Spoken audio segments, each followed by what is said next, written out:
Hey, how are you? My name is Ben, and I'm a movie buff. Another year has come and gone, and I'm here to tell you about my 10 favorite movies that I saw in 2023. And for those of you that might be a little unfamiliar about how this works, it doesn't matter whether the movie was released in 2023 or it was released in 1923. As long as I saw it in the calendar year of 2023, it can count towards this list. So let's get right to it. At number 10, we have Delicatessen. This is a French film from 1991, directed by the same guy who did the fourth Alien movie, Jean-Pierre Jeunet.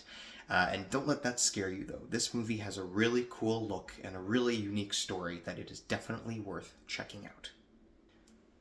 Coming in at number 9 is Del Valle del Hanya Lejang. Fun fact, this romantic musical comedy is the longest running movie in the history of Indian cinema. And I can see why. It has plenty of songs that will stay in your head, beautiful locales, and characters that are worth spending 3 hours with. While some long movies can be boring and overstay their welcome, this one uses its length to its advantage to show us characters who gradually grow and make us root for their romance. At number 8, Puss in Boots: The Last Wish. Isn't it funny how movies with low expectations can actually be really good? The first Puss in Boots movie, which was a spin-off of the Shrek movies, was fine, but 11 years later, a sequel comes out that is much better than anyone could have guessed. The whole movie is good, but the opening scene where Puss is partying way too hard, wakes up a tree giant, and then has to fight it is so terrific that I've revisited it about 10 times. At number 7, we have The Creator. This movie puts all those $200 million blockbusters to shame with how good it looks. At just a budget of $80 million, it looks as good, if not better, than some of the other big blockbusters we've had this year. It reminded me a lot of District 9, and how the locations look old and weathered, but there were still all sorts of visual effects blending in with the real sets. It also helps that the story is pretty good too. Sure, it's familiar, but it didn't take me long to get invested and be excited for what might come next. Number 6 is The Banshees of Inisherin.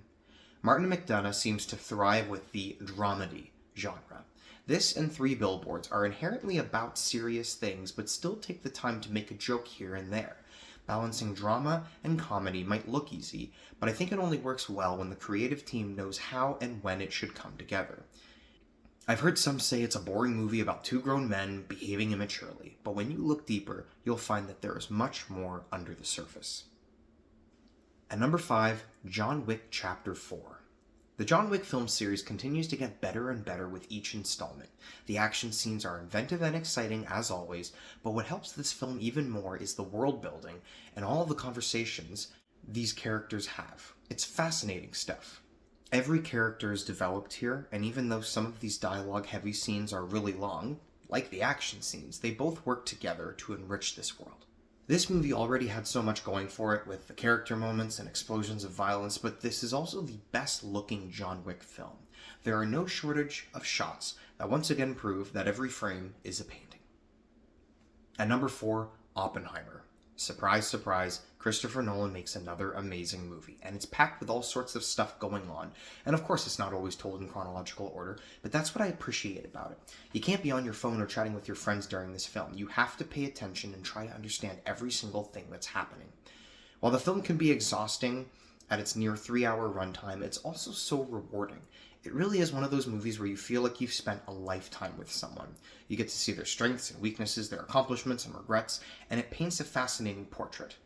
And also, I am rooting for Cillian Murphy and Robert Downey Jr. to both win Oscars for their great performances in this movie. Fingers crossed.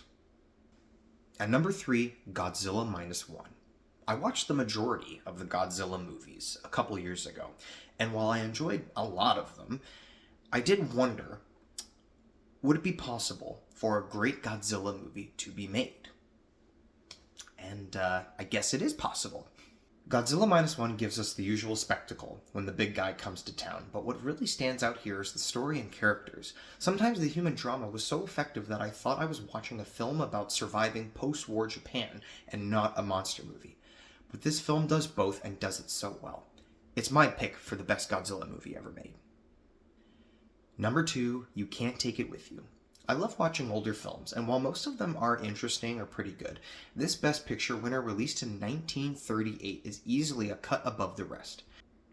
This was directed by Frank Capra and stars Jimmy Stewart, and in some ways lays down the groundwork for one of the best movies ever made, and also one of the best movies that they would ever make together, It's a Wonderful Life.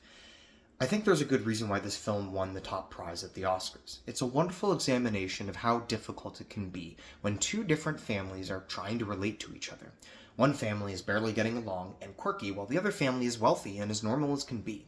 The woman is from the odd family, the man is from the wealthy family. They love each other, but both fear what happens when their families will meet. For anyone who has married into another family, they know how intimidating it can be to get to know them. And this film has much truth about the process, how it can be a little scary, but ultimately rewarding. And my number one movie of the year is Spider-Man Across the Spider-Verse. In a year where most of the other superhero movies were just fine, leave it to the sequel to Into the Spider-Verse to knock it out of the park. This is easily the funniest, the most exciting, the best looking, and the most rewatchable movie of 2023. Well, this is putting it simply. I think the best sequels, like Empire Strikes Back, T2 Judgment Day, and The Dark Knight, to name a few, give us more of what we liked from the first movie, but enough differences so it feels new, and a third act/ending that makes us want more. Sequels also have a harder job in some respects because the returning audience has more expectations. This is a story that's already started, and it gets to continue. Across the Spider-Verse gets everything right. It's bigger in scope than the first film, but in some ways more personal. It's so busy with many characters, references, and visual elements, but doesn't forget to take time to let some of our characters talk deeply about their problems without edits happening every 2 seconds. I also have to mention that the chase through the Spider Society is one of the most exciting chase scenes I've ever had the pleasure of experiencing. I kid you not, I've revisited this scene about 25 times since seeing it in theaters. I sometimes listen to just the audio when I'm out running because it's so energizing. This film is one of the rare instances where a 132-minute runtime feels like 80 minutes. As the movie begins, time simply evaporates. I've thought about this movie a lot since seeing it in theaters, and I've replayed a lot of its scenes time and time again in my head, and I cannot wait to see Beyond the Spider-Verse, hopefully in theaters sometime this year. So, that's the list, everyone. Thank you so much for watching. Please share, comment, like, subscribe, all that jazz, and I will see you in the next one.